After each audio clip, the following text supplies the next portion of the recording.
Welcome to the Disney Wedding Podcast. This show is brought to you by Carrie Hayward's Fairy Tale Weddings Guide, the only guidebook and bridal organizer tailored exclusively to Disney's fairy tale weddings at Walt Disney World.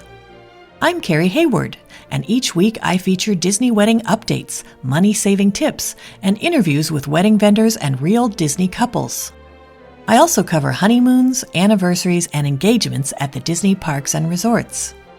Join me now as the Disney Wedding Podcast celebrates romance at Disney destinations.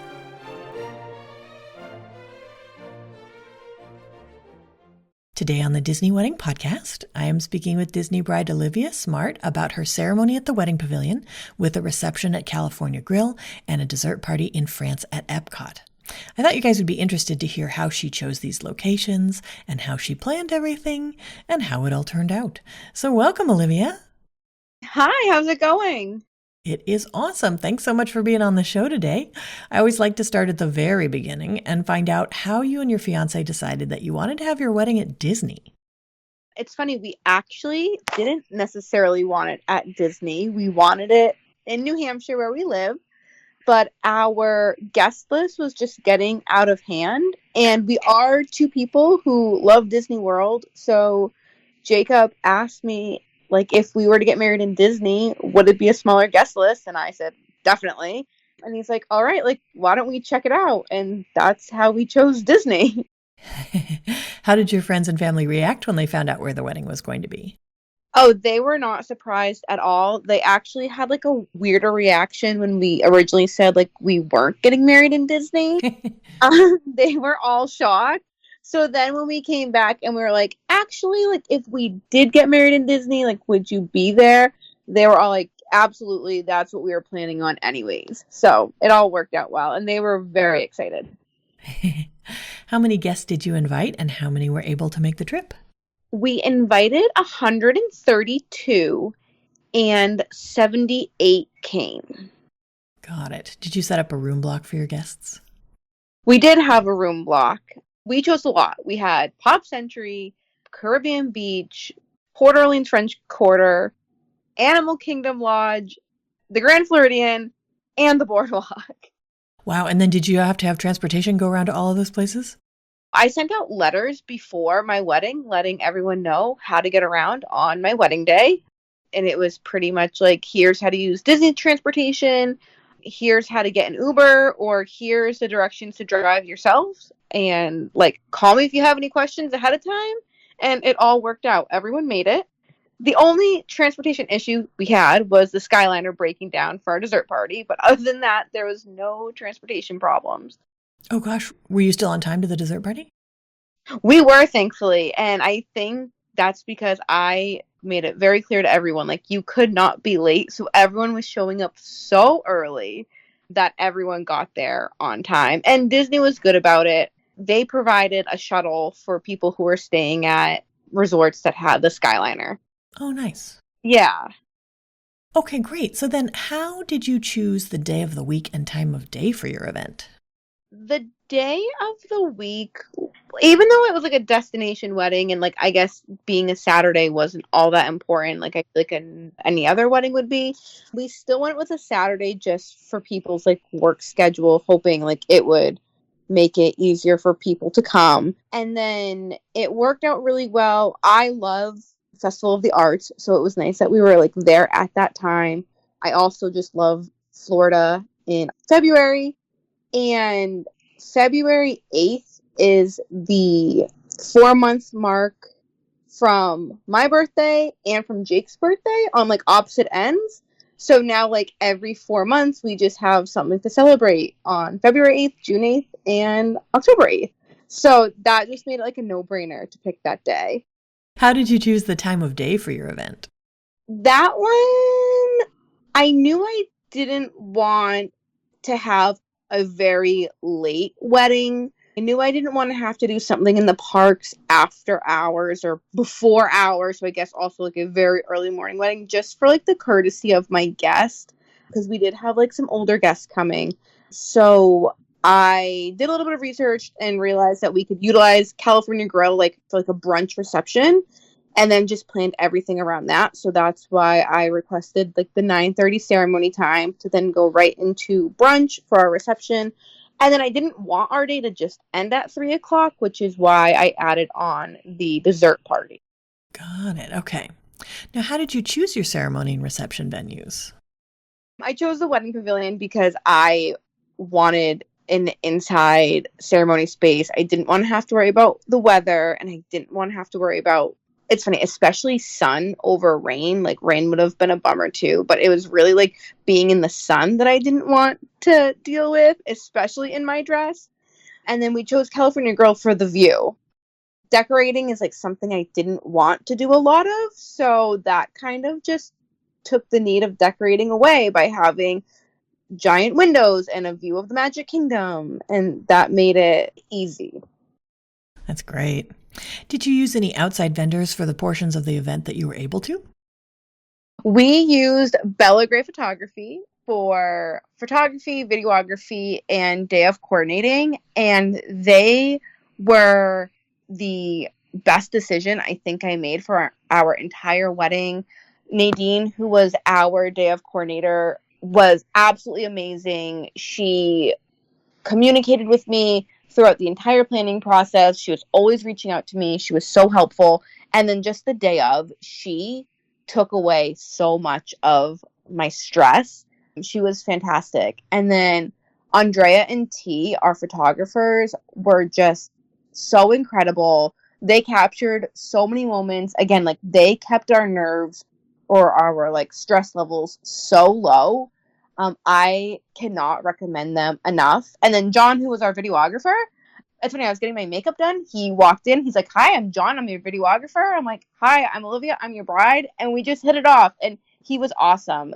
Just working with that whole team was fantastic. And I highly recommend them to anyone who's looking for a photographer for a wedding, because they were just so professional. They did an amazing job. I don't have enough good things to say about them. And then I used M3 Beauty for hair and makeup, and everything else we did through Disney. That's awesome. Got it. How did you choose your officiant? I asked my day of coordinator, Nadine, who I trusted with everything regarding my wedding, and I said, "Hey, who do you think I should use?" And she said, "I really like Reverend Kevin Knox." And I said, "Okay, I'll reach out to him." And that's how he picked him. And it was a great suggestion. We really liked him. Wonderful. Did you add any kind of entertainment to the ceremony or the reception? We did have Mickey and Minnie show up, so that was a fun surprise for everyone. But I think people, knowing me, like, expected it. And then we did have a DJ. Got it. Did you pick special outfits for Mickey and Minnie? We did. And again, I picked those based off of looking at other people's photos. There was just this one picture of a bride I saw sitting with Minnie Mouse in her rose gold dress. And I said, "I want that picture." So I requested that outfit and they were available. So that's what we got.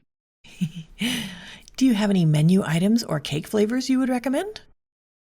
Yes. So at California Grill, the menu we got was kind of just like the menu we got, and there weren't a lot of options to change, except they did say we could change based off of like the brunch menu and the lunch menu. We could kind of combine them, which I did a little bit. And then I did inquire about past menus that they've had, and there were a few other options that we could add. So we added the orange blossom and honeycomb yogurt parfaits, which weren't on the menu, which were very good.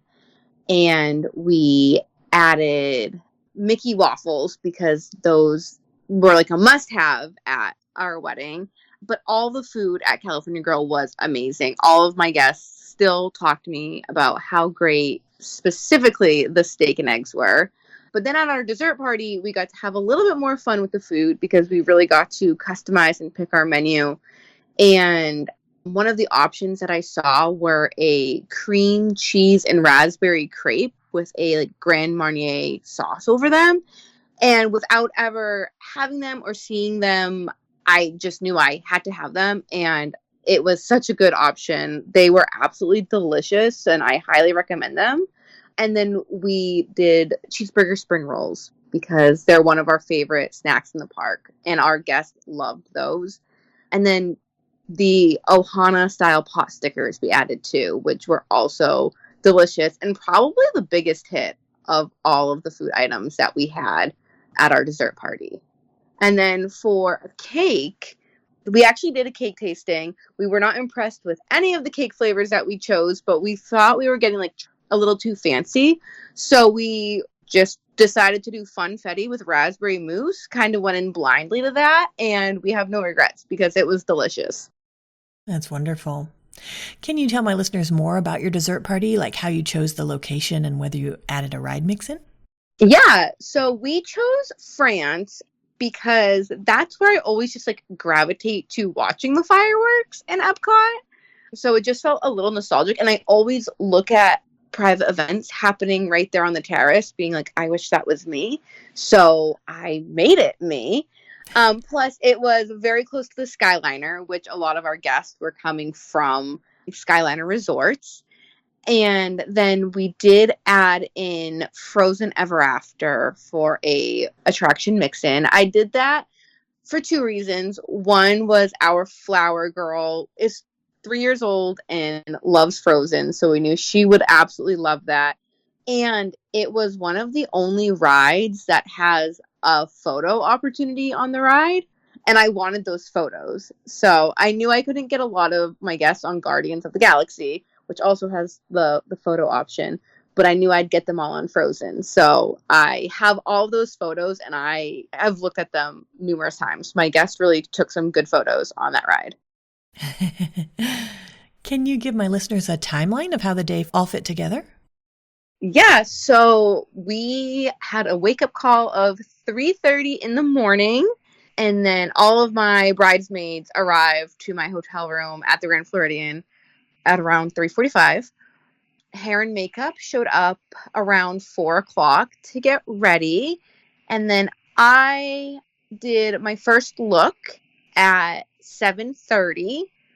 From there, we went like right into family photos and wedding party photos, and then just a lot of photos of Jacob and I. At 9:30, we started our ceremony. Once we got to our ceremony, I put my phone in my purse and never pulled it out again until we were back at the hotel after the wedding. So I don't actually know like what time things were happening at this point. But the plan was to be entering the reception shortly after 11. We're going to go right into brunch. Mickey and Minnie were coming at 12:45, and then from there we would just do an open dance floor until 3 o'clock when we had to leave. And then everyone was going to get a little break to recover and change and meet back up in Epcot for 7 o'clock to enter our dessert party at 7:30. Got it. Okay, so out of all of this, what ended up being your favorite memory of your wedding day? I have two. One was my first look, and I highly recommend them to anyone who's debating whether they should do it or not, because just having that moment with just Jacob and I, like before the ceremony, was so special, and we got plenty of time to talk to each other, and it was just such a special moment, and it did not ruin the doors opening and me walking down the aisle at all. He still cried at both of those events. So it was such a special moment for the two of us.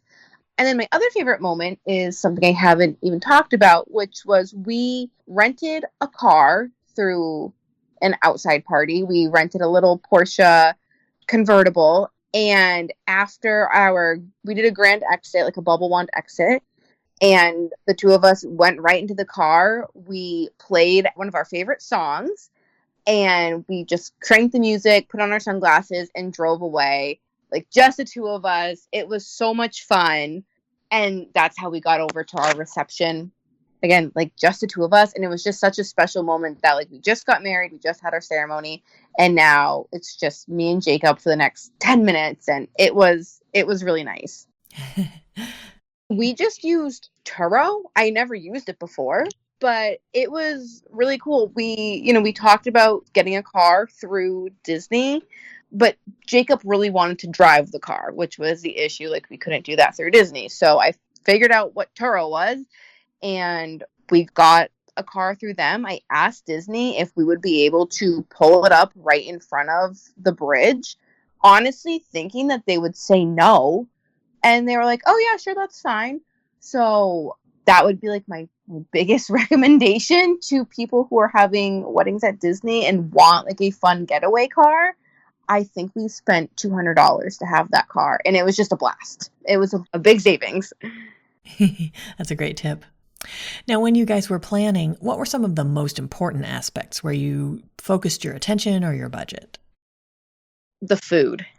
Definitely the food. We were both foodies. I wanted a really good menu. I must have emailed back and forth with our wedding planner probably 30 times asking them about this food or that food or doing this for, again, it was mostly the dessert party, but like just trying to get the dessert party menu to be perfect. Were there any aspects that were less important where you saved your money or just your effort? Yes. Florals, we definitely saved money there. We just did 5 bridesmaids bouquets plus my bouquet. We did very simple centerpieces for our tables, pretty much just baby's breath and a single candle. We did do a pew arrangement on like every other pew in the pavilion, and then we did a garland, and I really don't think they were even necessary, but in my head I'm like, oh, I need something for flowers. But we really like watched our budget there. And then for a cake, because we were doing a dessert party and because the buffet at California Grill comes with 3 desserts on it, we really didn't feel like we needed a cake. And we added Mickey ice cream bars to our reception. But I wanted a cake cutting, so we just got the smallest cake possible, just white buttercream on it. We added a cake topper that we brought from home. It was really just a Christmas ornament that was Mickey and Minnie as a bride. And we really like cut our budget there because we only wanted the cake to be able to cut it. It was nice to be able to go to our hotel room after the reception and just Jacob and I sit down and eat our cake together. But it was not an important thing to us. I see. Okay. Did anything go wrong or just not turn out like you expected? Our timeline got a little screwed up, like right from the get-go. Hair and makeup definitely ran behind. We were trying to squeeze a lot into a little bit of time, which is one thing I wish I hadn't done. But so that kind of like threw off the whole morning. And then my flowers were actually wrong. When they showed up, they were definitely not the colors I had asked for. And I looked at my wedding planner and I asked her, like, I saw them sitting there and I was like, are those mine? She's like, yeah. And I flat out was like, I hate those.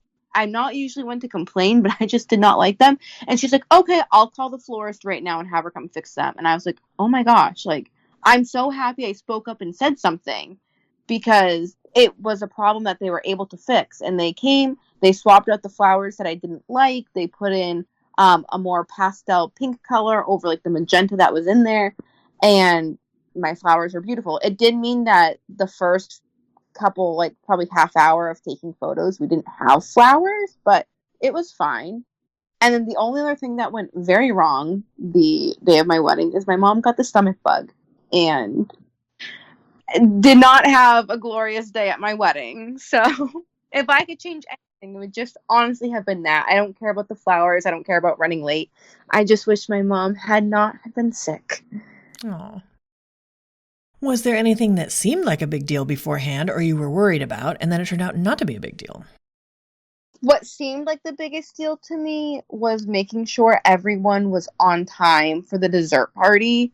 And that was really stressing me out because I knew I had some guests who were like chronically late because I was told if they were late, they would not be able to get in.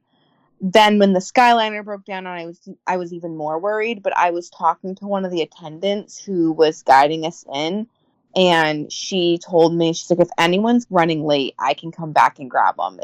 It's not a big deal. And I was like, wow, like I didn't think that was an option. So thank you. So like that definitely like calmed my nerves. Thankfully, everyone made it on time, so it didn't matter anyways. But that's probably the only thing that I was like really worked up over or like worried about. Okay, got it. Do you have any other tips or advice for future Disney couples?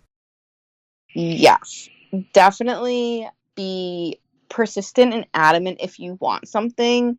Keep asking for it. I think sometimes the wedding planners are probably really busy and overlook things. So I had to email sometimes 3 or 4 times in a row waiting for a response. And sometimes their response would be like, no, you can't do that. And I kind of came back at them and was like, well, why can't I? Because this is how I want to do it. And not to say I eventually had got my way, but we would at least compromise to be like, okay, I can't do exactly what I want, but I definitely don't want to do what you're offering me. So, like, where can we meet in the middle? And I feel like every time they did meet in the middle, and like I said, with my flowers, like, those weren't right. And I'm so happy I spoke up and said something because they made them right. And then my other piece of advice for anyone who's having a character come to their wedding is have a plan for what you're going to do when that character arrives. Because we did not. It's just a detail I didn't think about. So right before they were coming, they came up to us and said, like, what do you want them to do? And I'm like, I don't know. Like, I thought they would walk in and we'd take some pictures with them. Like, I didn't plan this. So we ended up having a dance with them on the dance floor. And I think our dance with Mickey and Minnie was longer than like our first dance. Like, it was a very long dance. And eventually I was like, all right, I need this to like move on to the next thing. So I would just make sure like have a plan, know what you want to do with them to avoid that moment, because it is pretty chaotic when they come. Everyone wants a picture. There's so many pictures for like that we wanted to get with them, and we only had them for a half an hour. So it was really chaotic half an hour with them. Interesting. Okay. Well, Olivia, I think you've offered a lot of great tips and advice for anyone who's interested in getting married or having a vow renewal at Walt Disney World, and I appreciate your taking the time. Of course. Thank you so much for having me. That's our show for today. I'm your host, Carrie Hayward, inviting you to join me again next week for another episode of the Disney Wedding Podcast.